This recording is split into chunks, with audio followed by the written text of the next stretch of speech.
Hello everyone, welcome back. Now I am going to teach you the question number 8 in exercise 1.2. Okay, so the question number 8 is OPQ is the sector of a circle having center O and radius 15 centimeter. If measure angle POQ is equal to 30 degree, find the area enclosed by arc PQ and chord PQ. Okay, first we can draw the circle. Now, circle with center O and radius is 15 centimeter. So, this is the radius.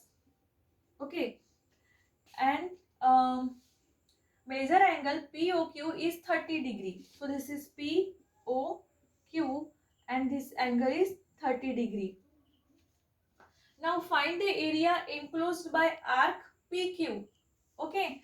Arc means this is the arc and chord PQ this is the chord PQ. This PQ is the chord and this PQ is the arc. This is arc. Okay. Now we have to find the area enclosed by arc PQ and chord PQ. मतलब ये जो chord है, ये chord और ये chord है PQ और ये arc है. पता है ना आपको arc क्या होता है? ये PQ ये arc है और ये PQ chord है. तो इन दोनों के बीच का जो एरिया है वो हमको फाइंड करना है. मतलब ये एरिया फाइंड करना है. ठीक है. जैसे इसके पहले के एग्जाम्पल में हमने सॉल्व किया था कि ये जो पूरा जो है ये इसे क्या कहते हैं हम POQ. ये क्या है? एक सेक्टर है. POQ is the sector and OPQ is the triangle. तो हमने क्या किया था? Area of sector. अगर हमको ये फाइंड करना है ये एरिया, तो हमने क्या किया था? Area of sector minus area of triangle. ठीक है. सेम वैसे ही यही क्वेश्चन में, ये भी क्वेश्चन में सेम वैसे ही करना है. ठीक है. तो the solution is radius is r is equal to 15 centimetre. Major angle POQ is equal to 30 degree. Okay. And radian 30 को रेडियन में कन्वर्ट करो तो होता है π/6 radian. Okay. Now find the area enclosed by arc PQ and chord PQ. So area enclosed by arc PQ and chord PQ. So हमको वही करना है, area of sector minus area of triangle POQ या फिर OPQ. ठीक है. So area of sector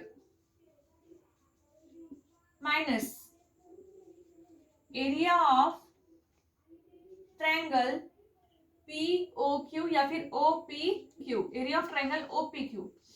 so area of sector is half into r square theta minus area of triangle OPQ. अगर circle का एरिया फाइंड करना हो तो हम half into r square sine theta ये फार्मूला यूज करते हैं. ठीक है. Again 1/2 into r square is common, then theta minus sin theta. Okay. Now here is 1/2. Radius is 15 square. Okay. Radius कितनी है? 15 है. Into in bracket theta की value theta is π/6. π/6 minus sin again theta is π/6. Now this is 1/2. Square root of 15 is 225 into π/6 minus, according to the trigonometric table, sin π/6 is 1/2. Okay. Now here I write is 1/2 into 225 into by getting cross multiplication. ठीक है. नहीं, cross multiplication नहीं करेंगे. हम क्या करेंगे? यहां से 1/2 कॉमन निकालेंगे. ठीक है. So 1/2 is getting common. Here is π/6 and remaining is 1. Okay. अब यहां से 1/2 कॉमन निकाला है तो 2 से इसको डिवाइड हो गया, मतलब ये हो गया 3 π/3. ठीक है. So 1/2 into 225 into 1/2 in bracket इसका cross multiplication pi minus 3 divide by 3.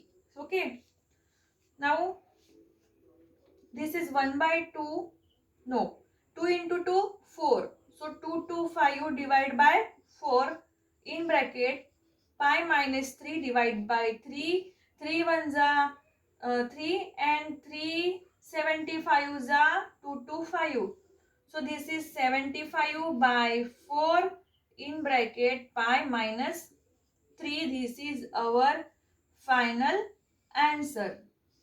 Okay, similarly उसी तरह से सॉल्व किया है हमने, जो क्वेश्चन इसके पहले का था जो मैंने सॉल्व करके बताया था आपको, सेम वैसे ही सॉल्व किया है हमने. ठीक है, अगर जब आपको कोई भी, ये समझो एक एरिया, एक सर्कल है और इसमें ये सेक्टर है, अगर ये सेक्टर में ये सेक्टर है ओ पी क्यू. ठीक है, यहाँ से आपको अगर ट्रायंगल की वैल्यू, ट्रायंगल को माइनस करके ये जो एरिया फाइंड करना होता है तो आपको माइनस करना पड़ता है ट्रायंगल को. ठीक है, कहाँ पे से, एरिया ऑफ सेक्टर में से. तो ये क्वेश्चन, ये एक्सरसाइज में हमने ये जो फार्मूले बहुत ही इंपॉर्टेंट पड़े हैं, जो है length of arc S is equal to r theta, उसके हमने एरिया ऑफ सेक्टर जो था half into r square theta. Again जो फार्मूला हमने देखा था बहुत ही इंपॉर्टेंट फार्मूला है, आपको ये बुक में कहीं नहीं मिलेगा. अगेन बुक में तो आप देखोगे तो सॉल्व करके दिए हुए क्वेश्चन में बहुत लंबा चौड़ा आंसर रहता है.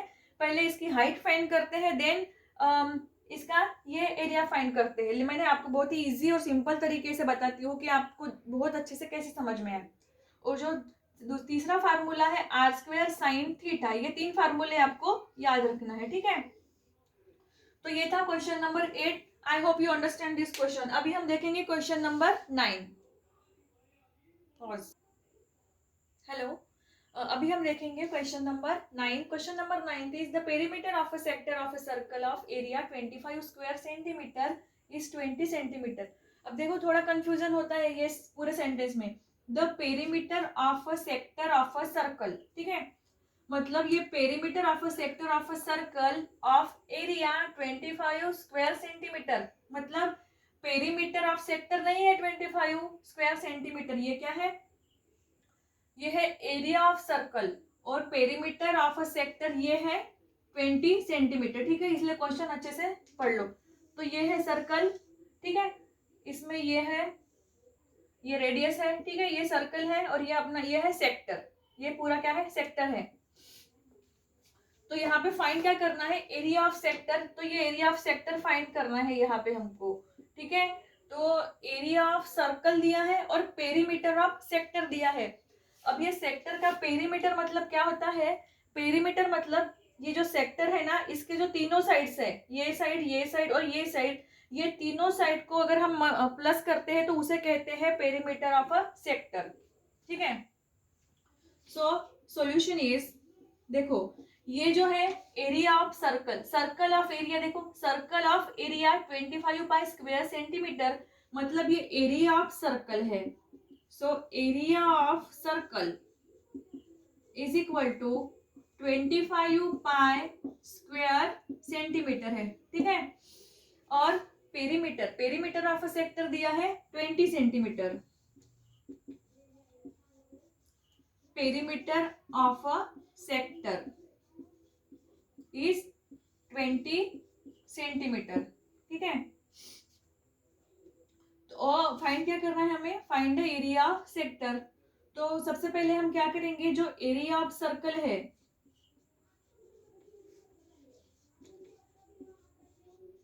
Area of circle is equal to, अब एरिया ऑफ सर्कल का फार्मूला क्या है, पाई आर स्क्वायर, और एरिया ऑफ सर्कल कितना दिया है 25 पाई दिया है, और ये है पाई आर स्क्वायर. अब यहाँ पे हम पाई पाई कैंसिल कर लेंगे. So 25 is equal to r square. So r is equal to कितना आया 5. ये आ गई रेडियस. रेडियस हमेशा सेंटीमीटर में होगी. ठीक है,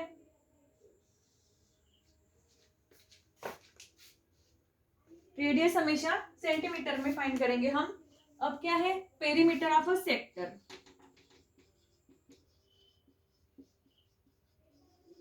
पेरीमीटर ऑफ अ सेक्टर कितना दिया है 20. ठीक है, अब ये पेरीमीटर क्या है? पेरीमीटर मतलब मैंने आपको कहा है कि ये तीनों का एडिशन, मतलब सेक्टर जो है ये इसके तीनों साइड्स का एडिशन, मतलब ये आर है, ये भी आर है, रेडियस प्लस ये आर्क मतलब एस, ठीक है। इन तीनों का एडिशन करना होता है, उसे कहते हैं पेरीमीटर। तो ये होगा आर प्लस एस, इसका एडिशन आर प्लस एस। तो सेक्टर जो है वो 20 है, ओके, दिया हुआ है, इज इक्वल टू, अब रेडियस तो पता है हमें 5 प्लस ये एस तो फाइंड करना है। सो 20 इज इक्वल टू 5 प्लस 5 10। अब ये 5 बराबर लिखो और एस अलग बराबर लिखो, ठीक है, नहीं तो 5 और एस में कंफ्यूजन होगा। ये एस है, ये 10 हो गया plus S, so 20 minus 10 is equal to S. So therefore S is equal to कितना आया? 10 सेंटीमीटर। ये हो गया एस, ये एस की वैल्यू हो गई, ठीक है। अब फाइंड क्या करना है हमें? Area of sector.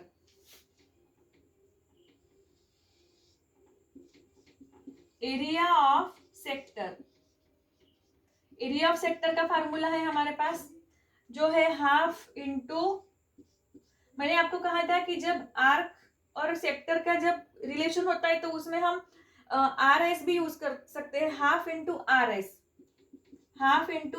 भी यूज कर सकते हैं, या फिर half into r square theta भी, ठीक है। पर यहाँ पे हमको थीटा की वैल्यू नहीं दी थी, इसलिए हम क्या करेंगे? हाफ इंटू आर एस ये फार्मूला यूज करेंगे। So half into radius is 5 and S की वैल्यू है 10, क्या है? 10 सेंटीमीटर। सो 2 1 जा 2, 2 5 जा 10 and 5 into 5 25 square centimetre is our final answer, okay. ये आया हमारा फाइनल आंसर।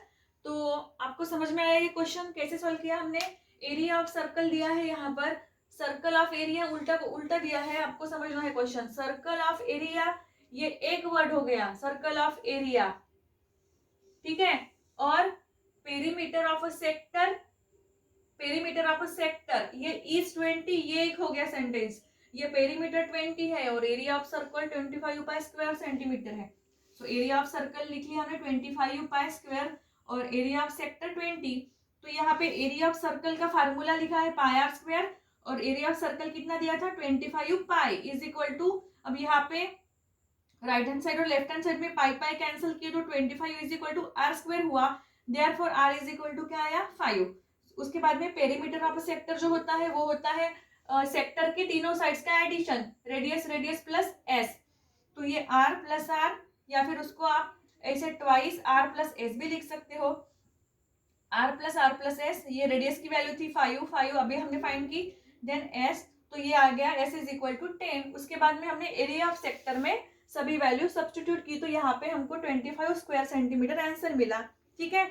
तो ये था क्वेश्चन नंबर 9। तो हमने एक्सरसाइज 1.2 में लगभग सभी क्वेश्चन सॉल्व कर लिए हैं। अभी जो लास्ट क्वेश्चन है क्वेश्चन नंबर 10, वो सेम टू सेम ऐसा ही है, सेम क्वेश्चन है, यही इसी तरीके का, बस वैल्यूज चेंज है, वो आपको सॉल्व करना है, वो आपके लिए होमवर्क है। तो वो आप सॉल्व करके मुझे आंसर भेजना, ठीक है। तो स्टूडेंट्स, हमने चैप्टर 1 पूरा कंप्लीट कर लिया है। अभी इसमें ये चैप्टर में अगर आपको कोई भी डिफिकल्टीज हो, या फिर आपके कोई भी बेसिक जो है आपके दिमाग में कोई आपको कुछ समझा नहीं हो, तो आप मुझे ज़रूर पूछ लो, क्योंकि आगे का चैप्टर शुरू करने से पहले आपकी सभी आइडियाज क्लियर होनी चाहिए ये चैप्टर को लेके।